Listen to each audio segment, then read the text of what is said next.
అనేక ప్రాజెక్టులకు సంబంధించినటువంటి పనులు కూడా అనేక పరిశ్రమలకు సంబంధించి కానీ అనేక కార్యక్రమాలన్నీ కూడా మొన్న ముఖ్యమంత్రి గారు ప్రారంభించినటువంటి ఇనార్బిట్ మాల్ కూడా పెద్ద ఎత్తున పనులు జరుగుతున్నటువంటి సందర్భాన్ని మనకి విజువల్గా కనబడతా ఉన్నాయి. మరి వీటన్నిటిని ఏ రకంగా డీవియేట్ చేయాలన్నటువంటి ఉద్దేశంతో ఓ పక్క ప్రతిపక్షాలు తెలుగుదేశం పార్టీ ఒక పక్క కానీ జనసేన పార్టీ కానీ వారు మాట్లాడుతున్నటువంటి సందర్భాన్ని మనం ఈరోజు చూసాం. ఇది ఈరోజు జనసేన పార్టీ కార్యాలయం నుంచి విడుదలైనటువంటి ఒక ప్రెస్ నోట్. దీంట్లో ఈరోజు ఆ పార్టీకి చెందినటువంటి నాయకుడు పెట్టినటువంటి ప్రెస్ కాన్ఫరెన్స్కి సంబంధించినటువంటి అనేక అంశాలన్నీ కూడా వారు మాట్లాడినటువంటి అంశాలన్నీ కూడా ఇందులో పొందుపరుస్తూ విడుదల చేసినటువంటి ప్రెస్ రిలీజ్ ఇది. ఇందులో ఎన్ని బూతులు ఉన్నాయంటే, బూతులు ఇన్ ద సెన్స్ ప్రజల్ని తప్పుదోవ పట్టించేటువంటి కార్యక్రమాలు. ఇందులో హెడ్డింగ్ ఏంటంటే వైసీపీ క్లియరెన్స్ సేల్ మొదలుపెట్టింది అనేటువంటిది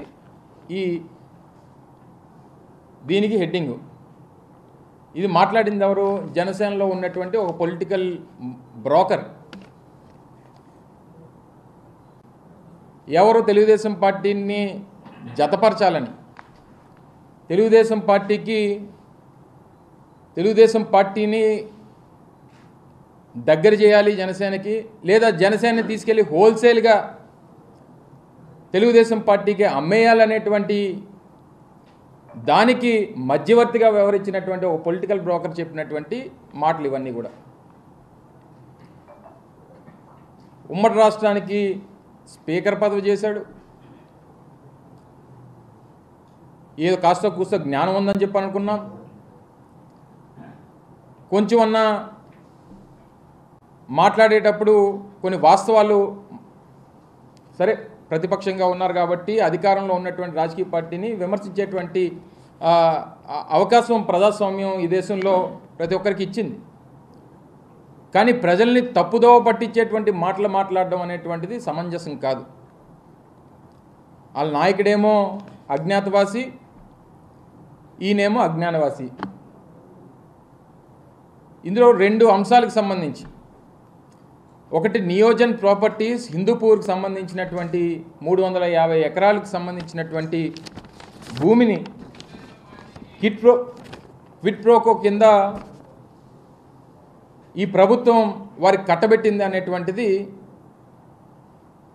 వారు ఇచ్చినటువంటి స్టేట్మెంట్. ఇందులో ఏం రాశాడు?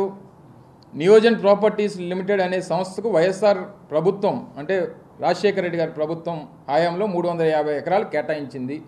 కరెక్టే. 2019లో జగన్ ముఖ్యమంత్రి అయిన తర్వాత భూములు వెనక్కి ఇచ్చేయాలని వెంటపడడంతో వాళ్ళు కోర్టుకు వెళ్ళారనేటువంటి ఒక అబద్ధాన్ని వారు ఇందులో రాశారు. ఎందుకు ప్రజల్ని తప్పుదోవ పట్టించి ప్రభుత్వం మీద, వైఎస్ఆర్ కాంగ్రెస్ పార్టీ ప్రభుత్వం మీద, ముఖ్యమంత్రి గారి మీద బురజల్లేటువంటి ప్రయత్నం చేస్తూ ఉన్నారు.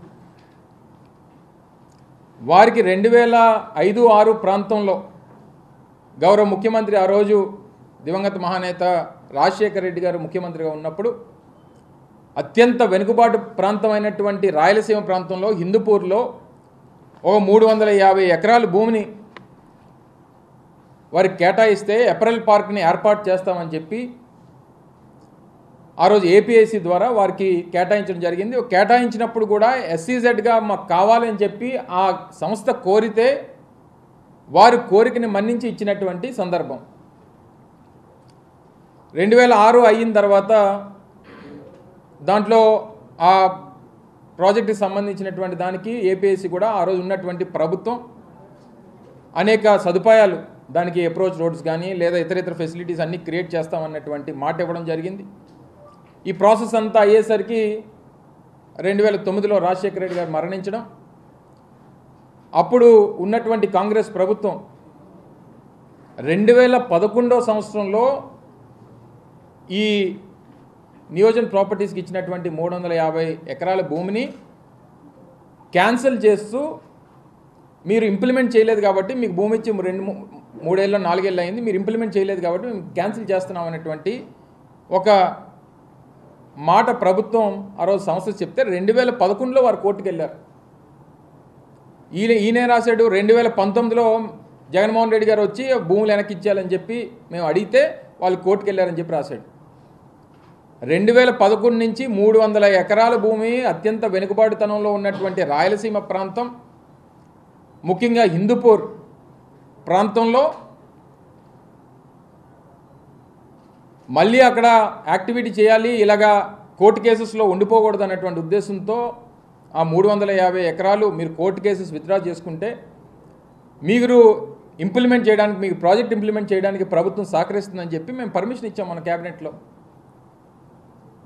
తద్వారా అక్కడ 15,000 మందికి ఉద్యోగ అవకాశాలు వస్తాయి. ఒక్క ఏప్రిల్ పార్కే కాదు, అక్కడ బెంగళూరు కూడా 2-2.5 గంటల వ్యవధిలో బెంగళూరు చేరుకునేటువంటి దానికి అవకాశం ఉంది. సో అక్కడ ఇంకా ఏరోస్పేస్ డిఫెన్సు సంబంధించినటువంటి యూనిట్స్ కానీ, జనరల్ ఇంజనీరింగ్కి సంబంధించినటువంటి యూనిట్స్ కానీ, ఇతర యూనిట్స్ కూడా మీరు ఏమైనా ఎస్టాబ్లిష్ చేస్తే మరింతగా ఆ ప్రాంతం అభివృద్ధి చెందుతుందని చెప్పి వారు ముందుకు వస్తే వారికి ప్రభుత్వం పర్మిషన్ ఇచ్చింది. ఈరోజు మా ఏపీఐసి స్థాపించి, ఎందుకంటే సంబంధించినటువంటి మంత్రిగా మా ఏపీఐసి ఉమ్మడి రాష్ట్రంలో స్థాపించబడినటువంటి ఏపీఐసి 50 ఏళ్ళు పూర్తి చేసుకుంది. ఈ 50 ఏళ్ళుగా అనేక రకాలైనటువంటి ఇష్యూస్, దాదాపు నాకు తెలిసి ఒక 10 నుంచి 12,000 ఎకరాలు భూములు కోర్టు కేసెస్లో ఉన్నాయి రాష్ట్ర వ్యాప్తంగా. ఉమ్మడి రాష్ట్రం నుంచి అది అలాగ కోర్టు కేసెస్ నడుస్తూ వస్తున్నటువంటి, అంటే ఈ 10,000 ఎకరాలు భూమి అలాగా కోర్టు కేసెస్లో మగ్గిపోయి అలా ఉండిపోతే ఎవరికి ఉపయోగం? ఒక్కొక్క ఇష్యూని మనం సార్ట్అవుట్ చేసుకొని ప్రజల అవసరానికి, ఆ పారిశ్రామికవేత్తల అవసరానికి తీసుకుని వస్తే తద్వారా ఉద్యోగ అవకాశాలు వస్తాయని చెప్పి ఒక సదుద్దేశంతో నిర్ణయాలు తీసుకుంటూ ఉంటే దాన్ని కూడా తప్పుదోవ పట్టించేటువంటి కార్యక్రమం చేస్తూ ఉన్నారు. అలాగే మరో సంస్థకి నెల్లూరులో పవర్ ప్లాంట్ పెట్టుకుంటామని చెప్పి వాళ్ళు వే బ్యాక్ 2007-8 సంవత్సరంలో వారు తీసుకుంటే ఇప్పుడు థర్మల్ పవర్ ప్లాంట్స్కి వైబిలిటీ లేదు, మేము ఇండస్ట్రియల్ పార్క్ని మేము డెవలప్ చేస్తాం, మాకు అవకాశం ఇవ్వండి అని చెప్పానంటే ప్రభుత్వం ముందుకు వచ్చి యాక్సెప్ట్ చేసింది. 2,000 ఎకరాలు ఊరికనే ఏ ప్రాజెక్ట్ ఇంప్లిమెంట్ కాకుండా ఉండిపోతే అక్కడ ఇన్వెస్ట్మెంట్ రాదు, ఎంప్లాయ్మెంట్ రాదు. ఇవన్నీ ప్రభుత్వం ఏదో తప్పు చేసినట్టు, దీంట్లో ఏదో క్విట్ ప్రోకో జరిగిపోయినట్టు, దీన్ని ఏదో మనం ఫోకస్ చేస్తే మనకేదన్నా ఉపయోగపడుతుందని చెప్పి ప్రజలు తప్పుదోవ పట్టించేటువంటి కార్యక్రమం. ఈ హ్యాపీగా వెళ్ళి ఆ బ్రోకరేజ్ పనులు ఏవో చేసుకోవడం మానేసి ఆ పార్టీకి ఈ పార్టీకి మధ్యలో తగిలించుకొని ఈయన వచ్చి ఆ పార్టీని ఎలా జతకట్టాలి, వాళ్ళిద్దరూ కలిస్తే వీళ్ళిద్దరు మొహంలో కనబడినటువంటి ఆనందం ఆయన మొహంలో కనబడుతుంది.